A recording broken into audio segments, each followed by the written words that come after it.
Students, आज मैं आपके साथ फिर से एक टाइप से रेपिटेशन ही करनी चाह रही हूँ। जैसे कि हमने अभी पीछे एग्जांपल किए ना, तो उस एग्जांपल को करते समय हमने क्या क्या स्टेप फॉलो किए वहाँ पर, तो मैंने आपको कि इसमें एक न्यूमेरिकल में बता दिया। बस जैसे जैसे आपने वहाँ पर स्टेप किए ना, वैसे वैसे आपने लिख देने हैं, लेकिन एज ए थियरी मैं आपको इसमें बता दूँगी, ठीक है। और आप सभी को पता है पहले स्टेप क्या करते हैं, हम क्या करते हैं, सबसे पहले देखते हैं ओपनिंग वर्किंग प्रोग्रेस तो नहीं है, या क्लोजिंग वर्किंग प्रोग्रेस तो नहीं है, और हमारा डिपार्टमेंट में जो हमारा डिपार्टमेंट हम एक मान लेते हैं, और उसमें कितने इंट्रोड्यूस किए गए हैं यूनिट, मतलब कि ओपनिंग में इतने यूनिट पड़े हुए हैं और हमारे डिपार्टमेंट को इतने यूनिट इंट्रोड्यूस किए गए हैं, और क्लोजिंग में इतने यूनिट रह गए हैं, ठीक है। फिर हम देखेंगे कि ओपनिंग वर्क इन प्रोग्रेस पर कितना काम हो गया है, ठीक है, इतना काम हो गया और इस महीने हमने इतना काम करना है, 60% करना है, तो उसको कंप्लीट यूनिट में कन्वर्ट कर दो, है ना। और यदि 1000 यूनिट आ गए हैं तो कोई बात नहीं, और उसमें कहा कि हमने इतने आगे भेज दिए तब भी कोई बात नहीं। अब वर्क इन प्रोग्रेस है तो उसको भी हमने किस में कन्वर्ट कर देना, जैसे आपने अभी देखा लेबर और ओवरहेड में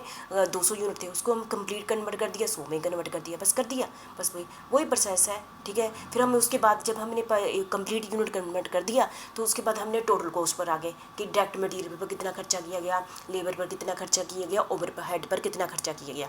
उसके बाद हमने क्या किया, पर यूनिट निकाल दिया, टोटल कर दिया और डिवाइडेड बाय यूनिट्स कर दिया पर यूनिट कॉस्ट। जब एक बार पर यूनिट आ गया ना, उसके बाद काम ही खत्म हो गया, ठीक है।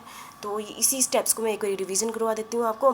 क्या steps for computation of equivalent production, क्या स्टेप्स लिए। सबसे पहले हम देखेंगे कि ओपनिंग वर्क इन प्रोग्रेस है, क्या ओपनिंग वर्क इन प्रोग्रेस है हमारे क्वेश्चन में, यदि है कहते हैं ओपनिंग वर्क इन प्रोग्रेस कितने 500 यूनिट है, ठीक है। जनवरी के स्टार्टिंग में कितने यूनिट पड़े, 500, जिस पर 40% कंप्लीट हो गया है। इसका मतलब क्या हुआ, 40% कंप्लीट का मतलब ओपनिंग मतलब स्टार्टिंग में 40% पड़ा है, तो इसका मतलब इस महीने में हम उस पर कितना काम करेंगे, हमें तो इस महीने से मतलब ना, इस महीने हम 60% काम करेंगे, तो 60% मतलब 500 यूनिट गुना 60 कितने हो गए, 300। तो इसका मतलब हमने इसको 300 यूनिट में कंप्लीट यूनिट में 500 इनकम्प्लीट यूनिट थे, और हमने इस महीने 300 कंप्लीट यूनिट हो गए हमारे, कि 300 यूनिट के बराबर हमने इस महीने काम किया है। मतलब कि यदि हमने कॉस्ट से डिवाइड करना है तो कि हमने इस पर मटेरियल लेबर किया है, ठीक है। अब 300 के हिसाब से करना है, इसको कंप्लीट मानना है, ठीक है।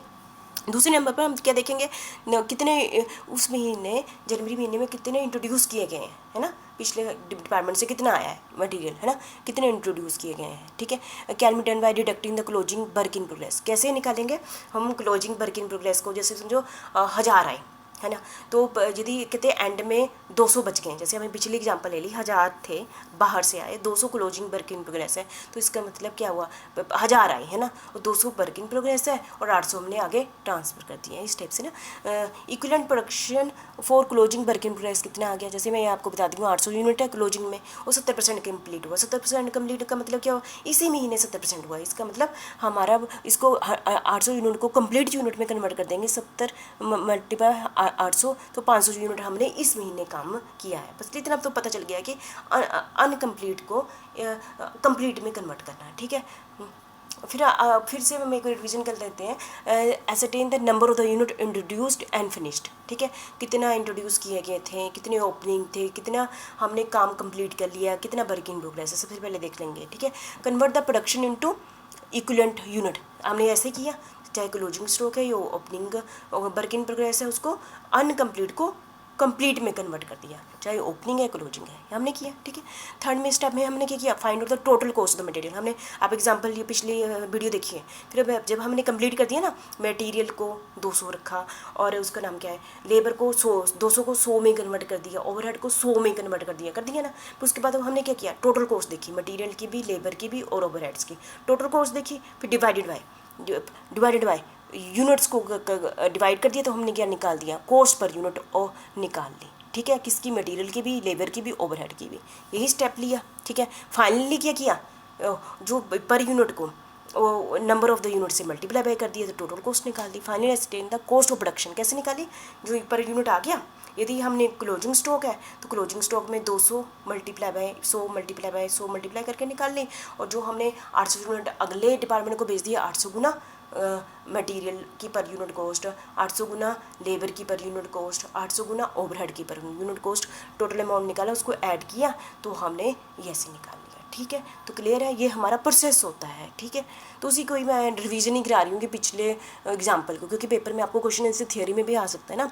इवैल्यूएशन व इक्विवेलेंट पर हमें कौन कौन से अकाउंट बनाते हैं, यदि हमने ये वर्क इन प्रोग्रेस में यदि होता है ना अकाउंट बनाना, अभी तो हम सिर्फ प्रोसेस अकाउंट ही बना रहे थे। अभी कहते हैं यदि ऐसी प्रॉब्लम आ जाए वर्क इन प्रोग्रेस में तो हम 3 टाइप के बनाते हैं। क्या कौन स्टेटमेंट्स बनाते हैं, कौन कौन सी स्टेटमेंट बनाते हैं? स्टेटमेंट ऑफ इक्विवेलेंट प्रोडक्शन, जो हमने अभी पिछले वीडियो में जो मैं स्टार्टिंग में ऊपर वाला पोर्शन किया था, स्टेटमेंट ऑफ इक्विवेलेंट प्रोडक्शन। हमने 200 को 100 में कन्वर्ट किया ना, लेबर को 100 में कन्वर्ट किया, ओवरहेड को 100 में कन्वर्ट किया, मटेरियल को 200 का 200 ही रहा, वो वाली स्टेटमेंट ऊपर वाले पोर्शन को कहते हैं स्टेटमेंट ऑफ इक्विवेलेंट प्रोडक्शन। नाम से बदला, इक्विवेलेंट प्रोडक्शन में कन्वर्ट कर दिया, ठीक है। तो इस टाइप से एक स्टेटमेंट बनानी। दूसरी स्टेटमेंट कौन सी बनानी? Statement of cost per equivalent unit. वो मैंने उसी एक एग्जाम्पल में दूसरी स्टेटमेंट में बना दी थी।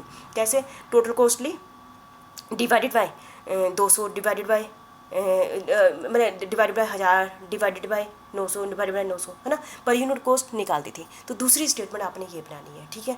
और तीसरी स्टेटमेंट क्या बनानी है? Statement showing the apportionment of the cost और स्टेटमेंट ऑफ इवैल्यूएशन, ठीक है। ये 3 स्टेटमेंट बनानी है, किसके लिए? जब वर्क इन प्रोग्रेस आ जाए और हमने इक्विवेलेंट प्रोडक्शन करनी है, ठीक है। क्लियर है? ठीक है, थैंक यू वेरी मच।